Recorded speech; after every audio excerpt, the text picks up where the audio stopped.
Boggis and Bunce and Bean. One fat, one short, one lean. These horrible crooks, so different in looks, were equally horrid and mean. Yes, that's what the children round about here used to sing about Farmer Boggis, Farmer Bunce, and Farmer Bean. These three farmers were all rich men. They were also very nasty men. In fact, all three of them were just about as nasty and mean as anybody you've ever met. Their three farms were close together in the valley.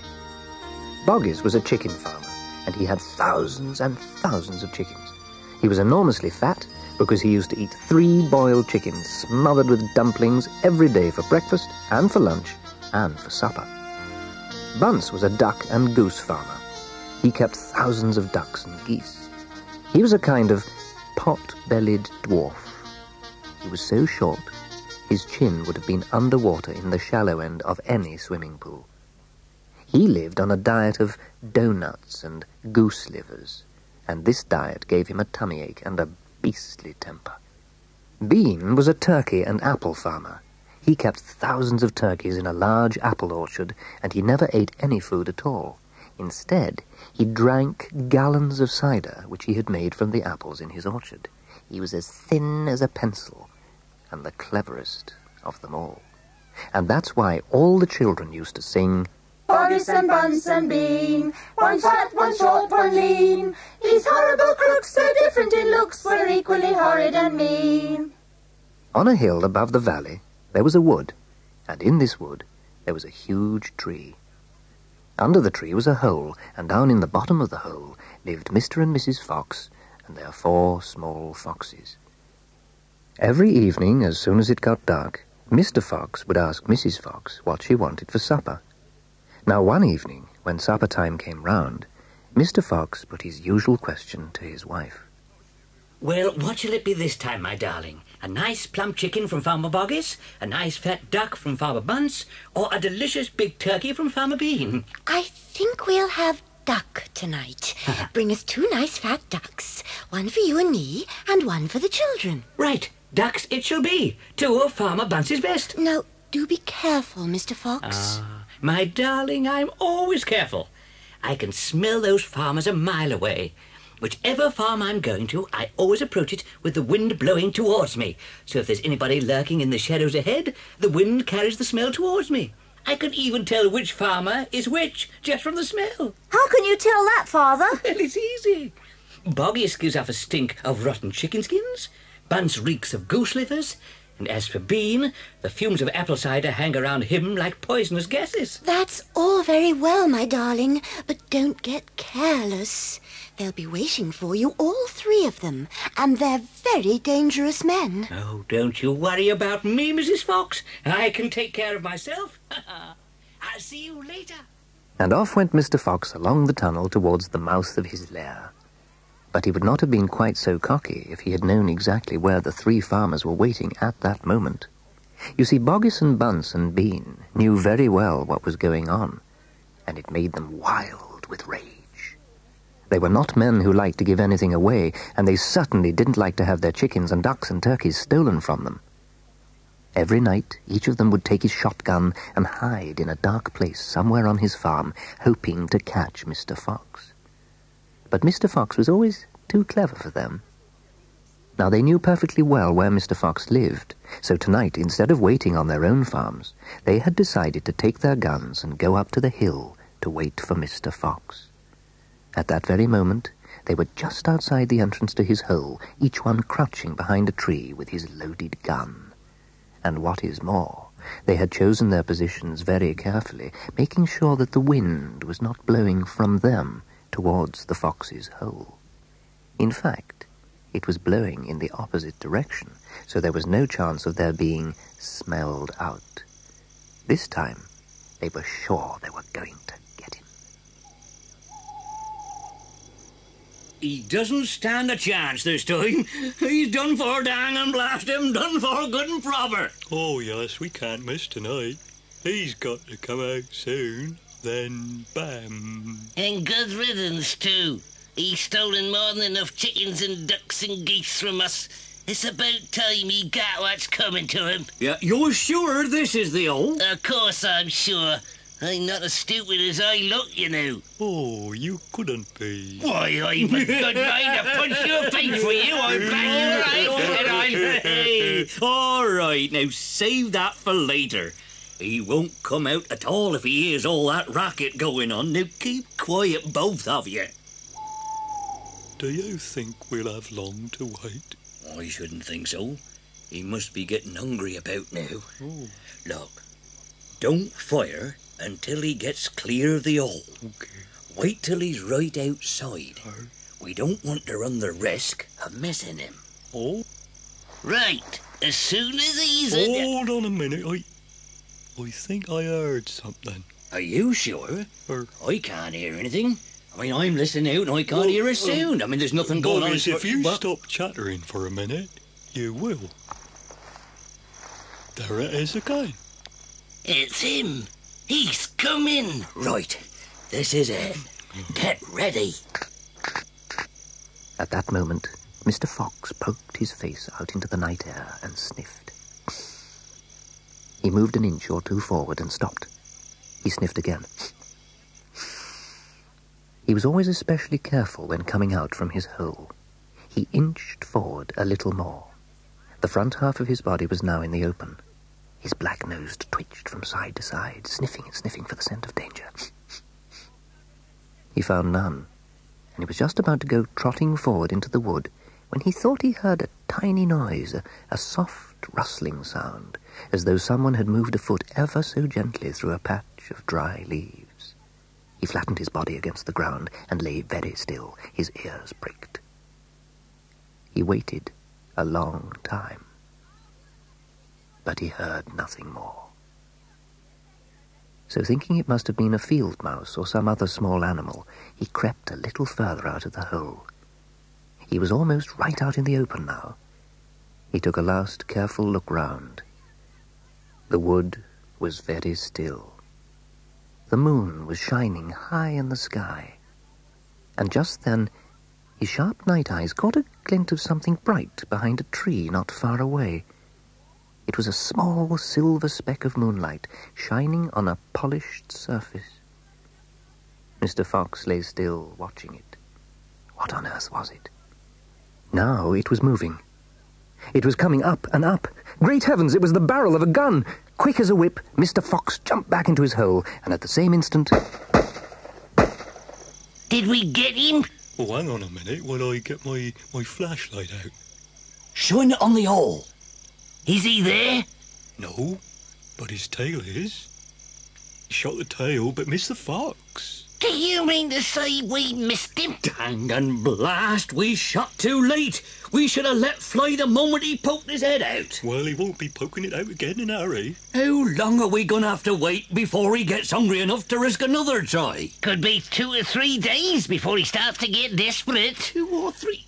I'm not sitting around here for 3 days. Perhaps we should go away and come back in 3 days and then Idiot! He might come out while we're away. Well, what are we going to do then? I know. Let's dig him out. Now you're talking sense. We should be able to dig him out in a couple of hours at the most. Now, you stay here and keep watch, Bunce. Come on, Bean. Let's get the shovels. Right. Meanwhile, down in Mr. Fox's hole... Oh, dear, oh, dear, oh, dear, that was a close shave. My poor tail. It was the finest brush for miles around. I told you to be careful, my darling. Yes, I know, but I never thought the 3 of them would be waiting for me just outside the hole. And downwind, too. Never mind, Dad. It'll soon grow again. Oh, no, it won't. It will never grow again. I shall be tailless for the rest of my life. Still, I suppose I'm lucky to be alive at all. And another thing. Now they've found our hole, we're going to have to move out as soon as possible. We'll never get any peace if we... What was that? Listen. What is it? Shovels. That's what it is. Shovels. They're digging us out. Oh, are you sure? I'm positive. Oh, dear. We're all going to be killed. We're going to be killed. We're Oh, going to no, die. we're not. Not if I have anything to do with it. Look, Dad! Look up there! It's a shovel! It's coming right through the ceiling! Come on, there's not a moment to lose. What are we going to do? A fox can dig quicker than a man. Nobody in the world can dig as quickly as a fox. But, Dad! Dig! Dig, my darling, as you've never dug before. Dig for dear life, everybody, and dig downwards. We've got to go deep as we possibly can. And so they all began to dig furiously. They dug down deeper and deeper below the surface of the ground. Their front legs were moving so fast you couldn't see them, and gradually the scrunching and the scraping of the shovels became fainter and fainter. And then, after about an hour, Mr. Fox stopped digging. All right, hold it. That's enough. I think we've done it. They'll never get as deep as this. Well done, everybody. I should like you to know, children, that if it wasn't for your father, we should all be dead by now. Oh, your father is a fantastic fox. When the sun rose the next morning, Boggis and Bunce and Bean were still digging. They had dug a hole so deep you could have put a house into it.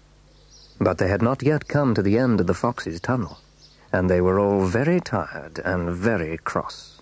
Dang and blast! Whose rotten idea was this, anyway? It was Bean's idea. What?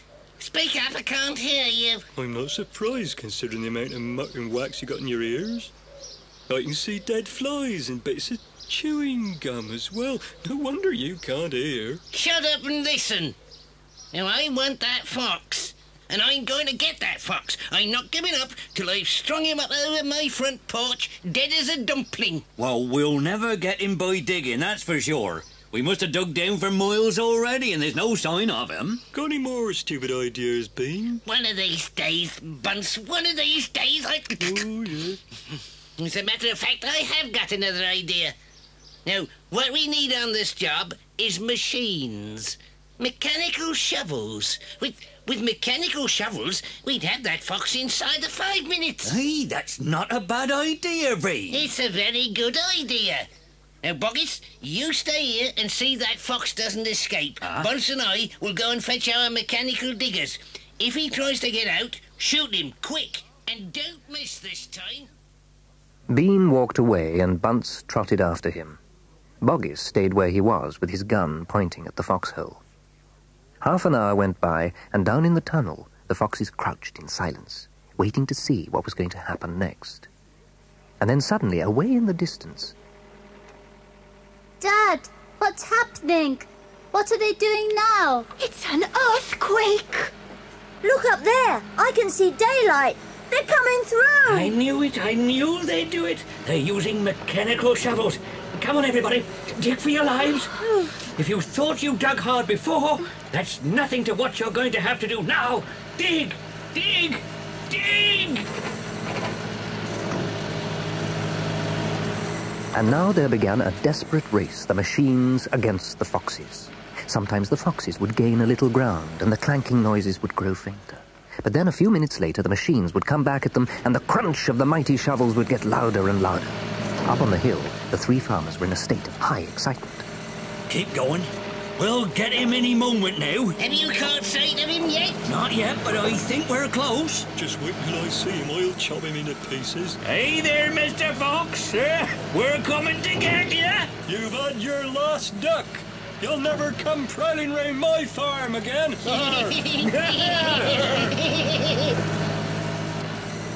But by 6 o'clock that evening, the three farmers were no nearer Mr. Fox and his family than they had been when they started.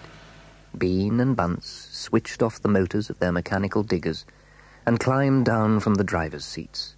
Both men had had enough. They were tired and stiff from driving the tractors all day. Bean's face was purple with rage. Bunce was white with anger. Dang and blast that filthy stinking fox. What the heck do we do now? I tell you what we don't do. We don't give up. That's what we don't do. No, we'll never let him go. Did you hear that, Mr. Fox? It's not over yet. We are not going home till we've strung you and your family up as dead as dingbats. What's the next move, then? We're sending you down the hole to fetch him up. Down you go, you miserable midget. Oh, yes, that's a good idea. What? Oh, no, I'm not going down that hole. I refuse, do you hear? I absolutely refuse. All right, then. There's only one thing to do. What's that? We starve them out. We camp here day and night watching the hole. They'll come out in the end. They'll have to. That evening, 3 tents were put up in the crater on the hill, one for Boggis, one for Bunce, and one for Bean. The tents surrounded Mr. Fox's hole, and the 3 farmers sat outside their tents, eating their supper. Boggis had 3 boiled chickens smothered in dumplings. Bunce had 6 doughnuts filled with disgusting goose liver paste, and Bean had 2 gallons of cider. All 3 of them kept their guns beside them. Boggis picked up a steaming chicken and held it close to the fox's hole. The rich scent of the chicken wafted down the tunnel to where the foxes were crouching. Can you smell this, Mr. Fox? Lovely tender chicken.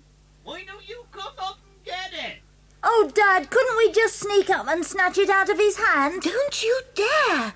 That's just what they want you to do. But we're so hungry. How long will it be till we get something to eat? Their mother didn't answer them, nor did their father. There was no answer to give. As darkness fell, Bunce and Bean switched on the powerful headlamps of their 2 mechanical diggers and shone them onto the hole. Now, we'll take it in turn to keep watch. One watches while 2 sleep, and so on all through the night. What if the fox digs a hole right through the hell and comes out the other side? Oh, you didn't think of that one, did you? Oh, yes, I did. Oh, go on then, tell us the answer. Well, how many men have you got working on your farm? 35. I got 36. And I got 37. Now, that makes 108. Now, Yes. Yeah, we'll spread them all out round the hill. Each man will have a gun and a flashlight, huh? I'd like to see the fox that can get through them. So the order went down to the farms, and that night 108 men formed a tight ring around the bottom of the hill. They were armed with sticks and guns and hatchets and pistols and all sorts of other horrible weapons. This made it quite impossible for a fox, or indeed for any other animal, to escape. The next day, the watching and waiting went on. Boggis and Bunce and Bean sat upon small stools, staring at the fox's hole. They didn't talk much. They just sat there with their guns on their laps. Every so often, Mr. Fox would creep a little closer toward the mouth of the tunnel and take a sniff. Then he would creep back sadly and shake his head. This waiting game went on for 3 days and 3 nights. Down in the tunnel, things were going from bad to worse. The foxes were slowly but surely starving to death. If only we could just have a tiny sip of water, Dad. Isn't there anything you could do? Couldn't we make a dash for it? We'd have a little bit of a chance, wouldn't we? You'd have no chance at all. I refuse to let you go up there and face those guns. I'd sooner you stay down here and die in peace. My darling, I've just had a bit of an idea. What is it? Well, I'm not sure if it would work. Why not, Dad? Because it means more digging, and we aren't really strong enough for that after 3 days and nights without food. But if we can manage it... Yes, we can. We can. Well, I suppose we could give it a try. You just tell us what you want us to do and we'll do it. We've got to start digging again, but this time we must go in a very special direction. We must go sideways and downwards. Sideways? And downwards? Yes. We've got a long way to go, and it might not work, but I think it's worth a try. Come on, let's get started. But where are we going, Father? I can't tell you that just yet, because the place I'm hoping to get to is so marvellous that if I described it to you now, you'd get so excited you wouldn't be able to dig at all. And then if we fail to get there, which is very possible, you'll probably die of disappointment. I don't want to raise your hopes too high, my darlings. And so they started to dig once more. How long they dug this time, they didn't know, because there were no days and no nights down there in the murky tunnel. At last, Mr. Fox gave the order to stop.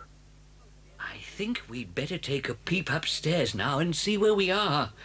I know where I want to be, but I can't possibly be sure we're anywhere near it. Slowly, wearily, the foxes began to slope the tunnel up toward the surface.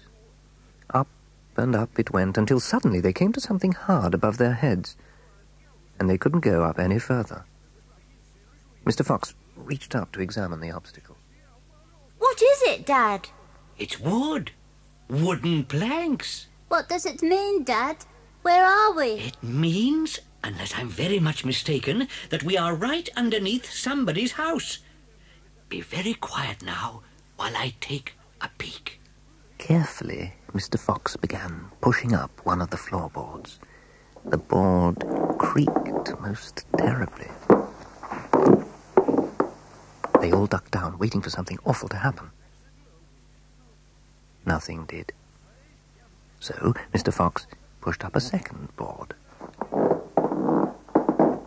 And then, very, very cautiously, he poked his head up through the gap. I've done it! I've done it first time! Come on up! Come up and see where you are! What a sight for a hungry fox! It's Boggis's chicken house number 1. It's exactly what I was aiming at. I did it slap in the middle. First time, too. Isn't that fantastic? And if I may say so, rather clever. The 4 small foxes scrambled up out of the tunnel, and what a fantastic sight it was that now met their eyes. They were in a huge shed, and the whole place was teeming with chickens. There were white chickens and brown chickens and black chickens, red chickens, spotted chickens, hundreds and hundreds of them. And the little foxes went absolutely wild with excitement. They started running around in all directions, chasing chickens all over the place.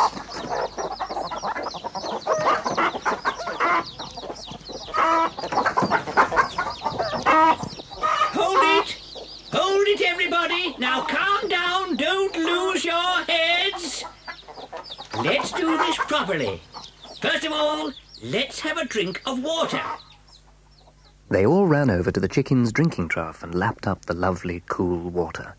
Then, when their thirsts were quenched, Mr. Fox chose 3 of the plumpest hens, and with a clever flick of his jaws, he killed them instantly. Right. Come on, back to the tunnel. No fooling around now. The quicker you move, the quicker you'll have something to eat. One after another, they climbed down through the hole in the floor, and soon they were all standing once again in the dark tunnel. Mr. Fox reached up and pulled the floorboards back into place. He did this with great care so that no one could tell that they'd ever been moved. Now, son, you run back to your mother with these chickens. Tell her to prepare a feast. Tell her the rest of us will be along in a jiffy, as soon as we've made a few other little arrangements.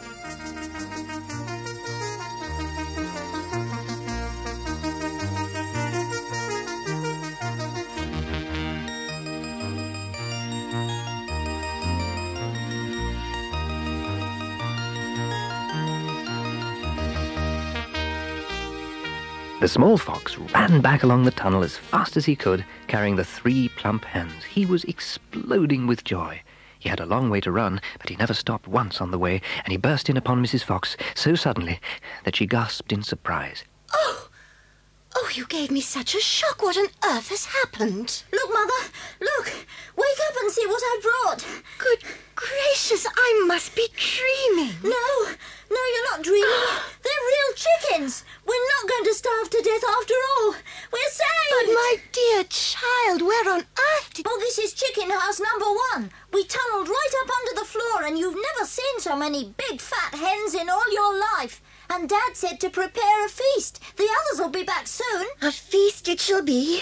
What a fantastic fox your father is. Hurry up, child, and start plucking those chickens. And meanwhile, far away down the tunnel...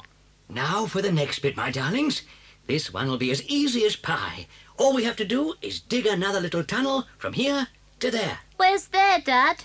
don't ask so many questions. Start digging. Mr. Fox and the 3 remaining small foxes dug fast and straight. They were all too excited now to feel tired or hungry. They knew they were going to have a whacking great feast before long, and the fact that it was none other than Boggis's chickens they were going to eat made them gurgle with laughter every time they thought of it. It was lovely to think the wild fat farmer was sitting up there on the hill waiting for them to starve. He was also providing their dinner without knowing it. Phew! This is hard work. Is it much farther, Dad? No, keep digging. We should be almost... Halt! Who goes there? Why, it's Badger. Oh, Foxy! My goodness me, I'm glad I found someone at last. I've been digging around in circles for 3 days and nights, and I haven't the foggiest idea where I am. It's all right, son. It's only Mr. Fox. My dear Foxy, what in the world has happened to your tail? Oh, don't talk about it, please. It's a painful subject. Oh, I see. I say, Foxy, have you heard what's happening up on the hill? It's chaos. Half the woods has disappeared, and there are men with guns all over the countryside. None of us can get out, even at night. We're all starving to death. Who else is affected? Oh, all us diggers. Me and Mole and Rabbit and all our wives and children. Even Weasel, who can usually sneak out of the tightest spots, is right now hiding down my set with Mrs. Weasel and 6 kids. Oh, what on earth are we going to do, Foxy? I think we're finished. No, we're not, Badger. Far from it. I'm afraid this mess you're in is all my fault. Is it? How? The farmers are after me, and they're not going to give up till they've got me. Unfortunately, that means you as well. It means everyone on the hill. Oh, then we're done for. My poor wife is so weak she can't dig another yard. Nor can mine. And yet at this very minute she's preparing for me and my children the most delicious feast of plump, juicy chickens. Oh, now look here, Foxy old man, stop teasing. It's not on, you know, at a time like this. But it's true, Mr. Badger, sir. Dad's not teasing. We've got chickens galore. And because everything is entirely my fault, I invite everyone to share them. You and Mole and Rabbit and Weasel and all your wives and children. There'll be plenty to go round, I can assure you. Do you really mean it? I most certainly do. Do you know where we've just been? Where? Right inside Boggis's chicken house #1. No. Yes. But that's nothing to where we're going now. You've come just at the right moment, my dear Badger. You can help us dig. And meanwhile, your son can run back to Mrs. Badger and all the others and spread the good news. Tell them they're invited to a fox's feast. Then bring them all down here and follow this tunnel back until you find my home. Right you are. Off you go, son. Quick as you can. And now they set to work and dug on in silence. Badger was a great digger, and the tunnel went forward at a terrific pace now that he was lending a paw. Soon they were crouching underneath yet another wooden floor. Mr. Fox grinned slyly, showing sharp white teeth. If I'm not mistaken, we are now underneath the farm which belongs to that nasty little pot-bellied dwarf, Bunce. We are, in fact, directly underneath the most interesting part of that farm. Ducks and geese. Juicy tender ducks and big fat geese. Exactly. But how in the world can you know where we are? I know my way around these farms blindfold. For me, it's just as easy below ground as it is above it. Now, I'll just push up these floorboards. I've done it. I've hit it smack on the nose, right on the bullseye. Come and look. This, my dear old Badger, is Bunce's mighty storehouse. All his finest stuff is stored in here before he sends it off to market. Quickly, Badger and the 3 small foxes scrambled up. They stopped and stared. They stood and gaped. They were so overwhelmed they couldn't speak. For what they now saw was a kind of fox's dream, a badger's dream, a paradise for hungry animals. Against all the four walls of the great room, stacked in cupboards and piled on shelves, reaching from floor to ceiling, were thousands and thousands of the finest and fattest ducks and geese, plucked and ready for roasting. And up above, dangling from the rafters, there must have been at least 100 smoked hams and 50 sides of bacon. Suddenly, as though springs had been released in their legs, the 3 hungry small foxes and the ravenously hungry badger sprang forward to grab the luscious food. Hold it! This is my party. I'll do the choosing. We mustn't overdo it. Mustn't give the game away. Mustn't let them know what we've been up to. We must be neat and tidy and take just a few of the choicest morsels. So to start with, we shall have 4 plump young ducks. Just look how lovely and tender they are. No wonder Bunce gets a special price for them in the market. All right, Badger, lend me a hand to get them down. You children can help as well. Huh? Here we go. And now I think we'd better have a few geese. 3 will be quite enough. We'll take the biggest. These 3 over here will do just fine. Gently does it. That's the way. And what about a couple of nice smoked hams? I adore smoked ham. Don't you, Badger? Fetch me that stepladder, please. Oh, and Badger, do you like bacon? Oh, you know I do, Foxy. I'm mad about bacon. Let's have a whole side. That big one up there. And carrots, Dad. We must take some of these carrots. Carrots? What are you talking about? You know we foxes never eat things like that. No, not for us, Dad. For the rabbits. They only eat vegetables. That's all they do eat. Oh, my goodness, you're right. What a thoughtful little fellow you are. Yes, take 10 bunches of carrots. And now we shall have to borrow from our friend Bunce 2 of these useful push carts over in the corner.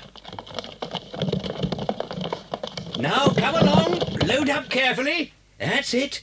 Ducks, geese, ham, bacon, and carrots. That's everything. Now then, we lower the carts through the hole in the floor. Carefully now. That's right. And I'll replace the floorboards so that no one can guess the way we came in. Now, my dears, take a cart each and run back as fast as you can to your mother. Give her my love and tell her we're having guests for dinner. The badgers, the moles, the rabbits and the weasels. Tell her it must be a truly great feast. And tell her the rest of us will be home as soon as we've done one more little job. Yes, Dad. Right away, Dad. Now we have just one more visit to pay. And I'll bet I know where that'll be. Where?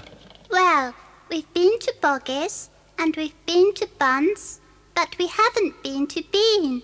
It must be Bean. You're right. But what you don't know is which part of Bean's place we are about to visit. Which? Just you wait and see. Come on, let's dig. Doesn't this worry you just a tiny bit, Foxy? Worry me? What? All this stealing. Oh, my dear old furry frump. Do you know anyone in the world who wouldn't swipe a few chickens if his children were starving to death? The trouble with you is you're far too respectable. There's nothing wrong with being respectable. Of course there isn't. But look, Boggis and Bunce and Bean are out to kill us. You realise that, I hope? I do, Foxy. I do indeed. But we don't want to kill them, do we? Oh, I should hope not, indeed. We wouldn't dream of it. All we are doing is simply taking a little food here and there to keep us and our families alive, right? I suppose so. If they want to be horrible, let them. We down here are decent, peace-loving people. Well, I suppose if you put it that way. Thank you. And now let's get on with the digging. All right. Good heavens! What on earth is this here ahead of us? There's something flat and hard here, Foxy. It looks like a solid stone wall. No. It's a brick wall. Now, who in the world would build a brick wall under the ground? Very simple. It's the wall of an underground room. And if I'm not mistaken, it is exactly what I'm looking for. Now look, see the cement between the bricks? It's old and crumbly, so the bricks can be loosened without much trouble. See? This one comes away quite easily. And... good gracious, who's this? Go away! You can't come in here. It's private. Why, it's Rat. I should have guessed we'd find you down here somewhere, Rat. Go on, beat it. This is my private pitch. Now look here, Rat, old boy. I'm not going to look anywhere. This is my place. I got here first. My dear Rat, me and Badger here are starving. And if you don't get out of the way pretty quickly, we're likely to do something desperate. Don't touch me. Don't touch me. You haven't heard the last of this. You'll be sorry you marked my words. Yeah, let's got rid of him. Now, let's get a few more of these bricks out and make a bigger hole so we can get through. Right, come on. Well, this is it. This is what? The place is empty. Where are the turkeys? I thought Bean was a turkey farmer, Dad. He is a turkey farmer, but we're not after turkeys now. We've got more than enough food. Then what are we after? Take a good look round. Don't you see anything that interests you? I can't see anything except a whole lot of big glass jars standing on those shelves. Dad, they've got cider written on them. Is this... Exactly! Bean's secret cider cellar. Now, go carefully. Don't make a noise. This cellar is right underneath the farmhouse itself. We'll just take 2 jars. You know, cider is especially good for badgers. We take it as medicine. 1 large glass 3 times a day with meals and another at bedtime. Ah, it will make our feast into a banquet. Can I have a taste, Dad? Well, just a little one. Oh, wow. Yes. Wowee. Oh, yes. This is some cider. Yes, well, that's quite enough. This is not the ordinary weak fizzy cider you buy in a store. This is the real stuff. You've got to be careful, because if you drink too much, you know... Oh, beautiful. Oh, Foxy. Yeah. It's like melted gold. It's like drinking sunbeams and rainbows. You're poaching. Put that down at once. Oh, no, not you again. If you great clumsy brutes come messing about in here, we'll all be caught. Now look here, Rat. Get out at once, do you hear? Or I'll... Hurry up and get that cider, Mabel. You know Mr. Bean doesn't like to be kept waiting, especially when he's been out all night in a tent. Shh! Nobody make a sound. Quick, hide behind these jars. Fox and Badger and the smallest fox jumped up onto the shelf and crouched behind a row of big cider bottles. Peering round them, they saw a huge woman coming down into the cellar. At the foot of the steps, she paused, looking to right and left. Then she turned and headed straight for the place where Mr. Fox and Mr. Badger and the smallest fox were hiding. She stopped, right in front of them. The only thing between her and them was the row of cider jars. She was so close, Mr. Fox could hear the sound of her breathing. Peeping through the crack between 2 bottles, he noticed that she carried a big rolling pin in one hand. How many will he want this time, Mrs. Bean? Bring up 2 or 3. He drank 4 yesterday, Mrs. Bean. Yes, but he won't want that many today, because he's not going to be up there more than a few hours longer. He says the fox is bound to make a run for it this morning. It can't possibly stay down that hole another day without food. I'll be glad when the rotten brute is killed and strung up on the front porch. And by the way, Mrs. Bean, your husband promised I could have the tail as a souvenir. The tail's been all shot to pieces, didn't you know that? Oh, you mean it's ruined? Of course it's ruined. They shot the tail but missed the fox. Oh, heck, I did so want that tail. You can have the head instead, Mabel. You can get it stuffed and hang it on your bedroom wall. Now hurry up with that cider. Yes, ma'am, I'm coming. I'll just get this second one down off the shelf.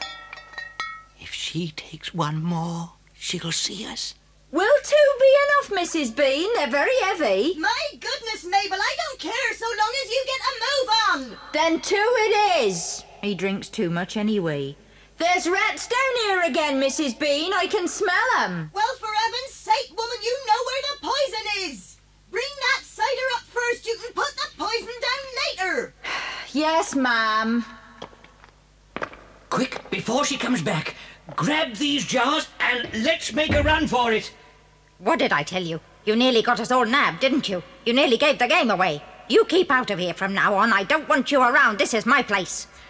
Well, Rat, it doesn't look as though you're going to be around here much longer. Poppycock, I'm not afraid of the poison. I sit up here and watch her putting the stuff down. She'll never get me. And you put that cider back where you found it. It's not yours, it's mine. It's sailing. That's what it is. You won't miss a couple of jars.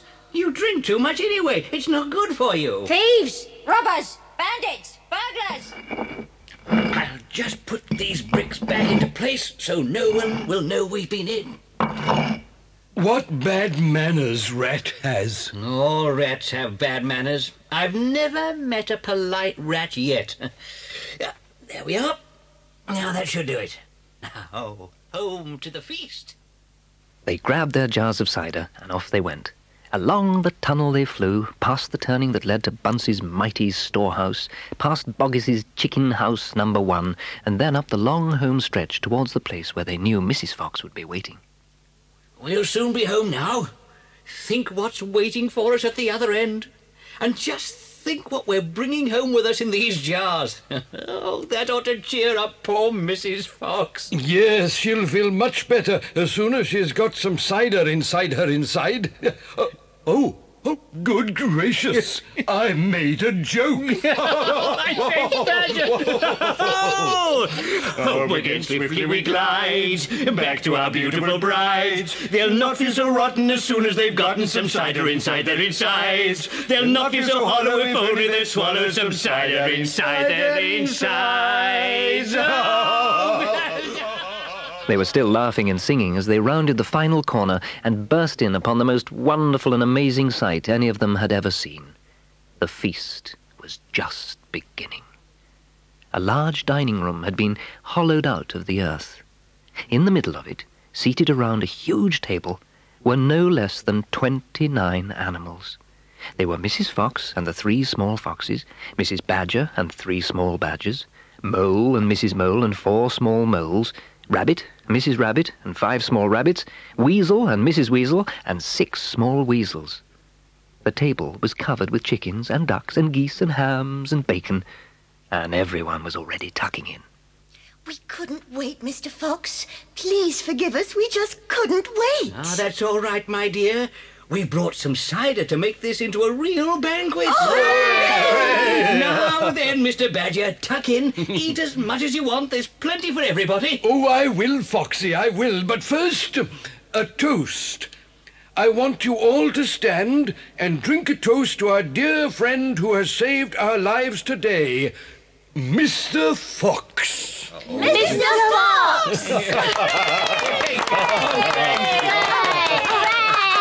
I'm not going to make a speech, but I would like to say one thing, and it is this. My husband is a fantastic fox. Oh,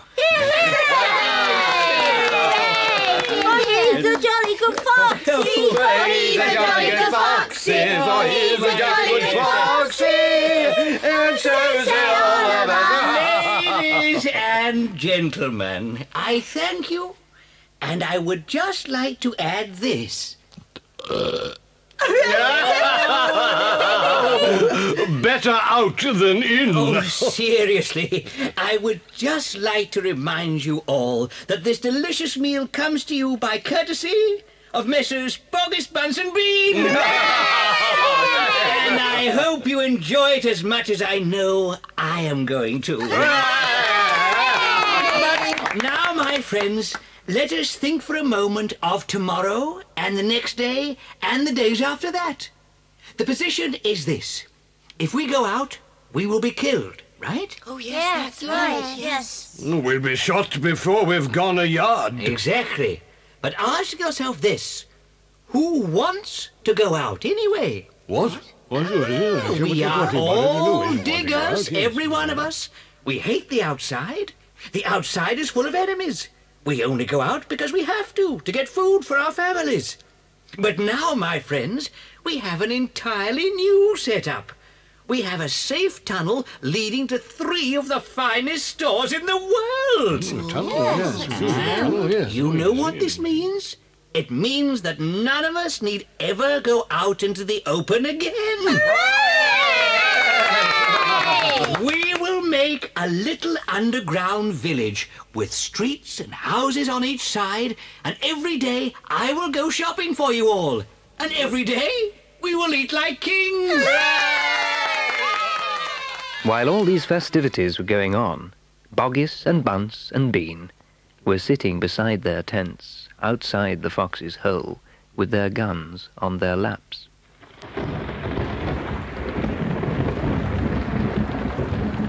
It was raining, and water was trickling down their necks and into their shoes. He can't stay down there much longer. He must be on his last legs. That's right. He'll be making a dash for it at any moment. Keep your guns handy. So there they sat, waiting for the fox to come out. And as far as I know, they're still sitting there.